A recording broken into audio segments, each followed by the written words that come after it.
की बात है, मैं जिस घर में अभी 10 दिन से रुका हुआ हूँ वहाँ वो एंटीना वाला समय समय आता है सीधा मांगने। ये मेरी माताओं बहनों, आज आप कसम खा के जाइए, अगर आपको अच्छा लगे, आपको अगर अपनी पीढ़ियों से प्यार है तो इनको चाहे मंदिर के नाम पर, किसी भी नाम पर, पुजारी के रूप में, भिखारी के रूप में, हमको इनको दान नहीं देना है। दान दोनों हाथ खड़ा करके बोलिए, देंगे नहीं देंगे। दूसरे नंबर की चीज है मान सम्मान। जब ये हमारे इतने महापुरुषों का, महान चक्रवर्ती सम्राट बाबा साहब ज्योतिबा फुले पेरियार साहब, संत कबीर, संत तुकाराम, संत गाडगे, ऐसे महान लोगों का, माँ फतिमा शेख जैसे महान लोगों का सम्मान नहीं करते हैं, तो बताइए क्या हमको इनको मान सम्मान करना चाहिए? करना चाहिए? हमको किसका मान सम्मान करना चाहिए? अपने माता पिता का, अपने महापुरुषों का और अपने इन बुजुर्गों का, जो आप मेरे सामने बैठे हुए हैं। मेरे नौजवानों, अगर अपने जीवन में आपको कामयाबी हासिल करनी है तो इनको सम्मान देना सीखिए और इनका आशीर्वाद लेकर काम करिए। दुनिया की कोई ताकत आपकी कामयाबी को नहीं रोक सकती। तो बताइए, जब वो हमारे इन पुरुषों को, वो हमारी इन माताओं बहनों को, इन बुजुर्गों को क्या वो लोग सम्मान देते हैं? जब वो हमारे इनको सम्मान नहीं देते, हमारे अंदर इनका खून है, हम भी उनको सम्मान नहीं देंगे। हम गालियां देने की बात नहीं करते, उनको गालियां दो या उल्टा सीधा बोलो, नहीं। वो हमारे लोगों का सम्मान नहीं करते, हम उनका सम्मान नहीं करेंगे। वो अपनों का करते हैं, हम अपनों का करेंगे। लड़ाई तो इसी की है ना।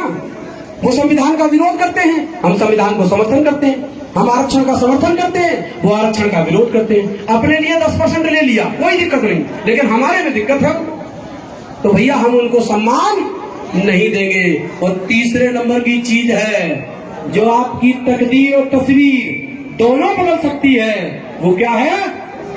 मतदान। अगर प्राण के बराबर की कोई चीज है, जैसे मान के चलिए ये दादाजी के प्राण और मेरे प्राण और ये बच्चा के प्राण, बता बराबर है कि? कोई भी ऐसी चीज जो शरीर को संचालित करती है, सबकी बराबर है कि नहीं? और वैसे ही होता है वोट, चाहे राजा का हो चाहे भिखारी का। ये जो आज आपके सामने रजवाड़े के लोग आपकी थाली में खाना खा रहे हैं और आपकी बहन बेटियों के पांव छू रहे हैं, वो किसकी देन है? वो वोट की देन है। तो वोट में और कोई पासंग नहीं होता है। तो आज आपको ये संकल्प लेकर जाना है।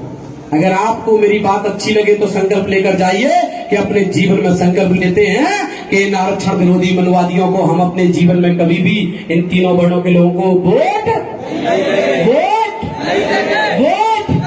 दोनों हाथ खड़ा करके बोलिए, क्या देंगे? जो लोग संविधान का विरोध करते हैं, हमारे आरक्षण को खत्म करना चाहते हैं, बाबा साहब के संविधान को खत्म करना चाहते हैं, क्या हम ऐसे लोगों को वोट नहीं देंगे? किसको देंगे? अपने SC ST OBC समाज के, अपने बहुजन समाज के लोगों को देंगे, इनको वोट नहीं देंगे। और जिस दिन आपने ऐसा करना शुरू कर दिया, हमारे लाखों लोगों ने अगर ऐसी कसम खा ली, तो इतना बड़ा परिवर्तन होगा कि आप सोच नहीं सकते।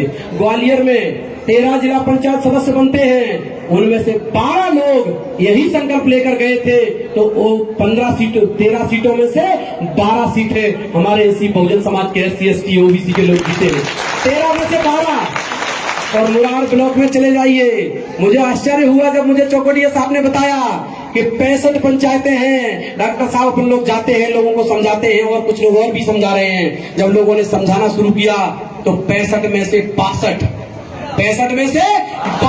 सीटें मेरे अपने SC ST OBC समाज के लोग जीते हैं। उन्होंने सवर्णों की राजनीति को खत्म हमेशा के लिए कर दिया है।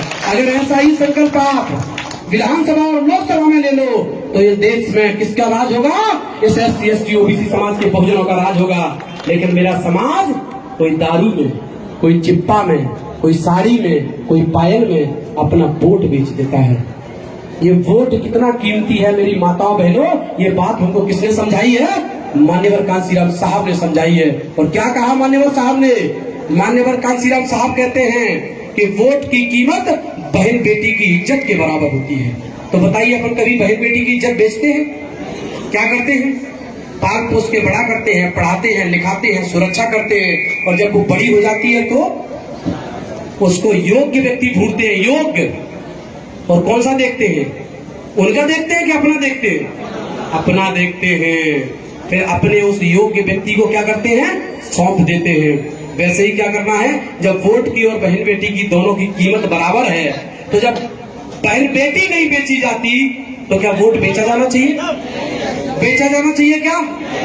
आपके जीवन में अगर कोई आपका वोट खरीदने आए तो उसको चप्पल से मारना, बोलना जैसे बहन बेटी की इज्जत होती है वैसे ही मेरे वोट की इज्जत है। अपने जीवन में कभी अपना वोट नहीं बेचेंगे। तो जिस दिन आपने वोट बेचना बंद कर दिया उस दिन मैं लिख कर दे सकता हूं आपकी बहन बेटियों की आबरू की रक्षा होगी।